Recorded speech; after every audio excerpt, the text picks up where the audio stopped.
Question है assertion region दे रखे हैं the escape velocity of planet A and B are same but A and B are of unequal masses। तो ऐसा हो सकता है क्योंकि escape velocity का जो फॉर्मूला है वो होता है √2gm बाय में r m यहाँ पे मास ऑफ द प्लेनेट होता है। इसने बोला mass of the planet unequal है, तो उस केस में जो एस्केप वेलोसिटी है ए की और बी की वो सेम हो सकती है। तो हो सकता है ऐसा, क्योंकि ज़रूरी नहीं है कि उस केस में अनइक्वल मासेस हो तो एस्केप वेलोसिटी भी क्या हो जाएगी, अनइक्वल हो जाएगी। क्योंकि ये हो सकता है कि मास की जो वैल्यू है वो भी ज़्यादा हो, रेडियस भी क्या हो, ज़्यादा हो। एक प्लेनेट के लिए तो मास की जो वैल्यू है वो क्या हो, हमारे पास 2m के बराबर हो और रेडियस क्या हो 2r के बराबर, और एक के लिए मास की वैल्यू m हो और रेडियस क्या हो जाए आपके पास r के बराबर। तो दोनों ही केस में मास तो दोनों में अलग अलग है, बट उस केस में मास दोनों में अलग अलग है तो एस्केप वेलोसिटी क्या है, दोनों में सेम आएगी। आप देखोगे क्योंकि यहाँ पे फॉर्मूला इसमें लगाओगे तो ये कैंसिल आउट हो जाएगा, यानी कि इसके लिए 2 इंटू में g इंटू में 2m बाय में r की वैल्यू 2r, तो ये इससे कैंसिल आउट, इसमें भी √2gm बाय r, इसमें भी क्या √2gm बाय r।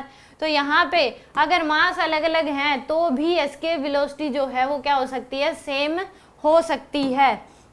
अब इसने बोला the product of their mass and radius must be same, यानी कि m1r1 इक्वल टू m2r2। अब यहाँ पे एस्केप वेलोसिटी होती है √2gm बाय में r1 के बराबर, r के बराबर ये होती है एस्केप वेलोसिटी। तो यहाँ पे दोनों साइड स्क्वायर कर दो, v स्क्वायर इक्वल टू क्या हो जाएगा 2gm बाय में r1। मान लो ये a के लिए है, दूसरे के लिए अगर देखोगे ये m1 है तो ये जाएगी 2gm2 बाय में r2। अगर इन दोनों को इक्वल करना है va का स्क्वायर इक्वल टू क्या हो जाए vb का स्क्वायर, तो उस केस में अब क्या देखोगे m1 बाय में r1 इक्वल होना चाहिए किसके, m2 बाय में r2 के, ये होना चाहिए हमारे पास। तो यानी कि m1 r2 इक्वल होना चाहिए किसके, m2 r1 के, ये कंडीशन होनी चाहिए। तो एस्केप वेलोसिटी क्या हो जाएगी, इक्वल हो जाएगी m1 r2 इक्वल टू क्या होना चाहिए, m2 r1।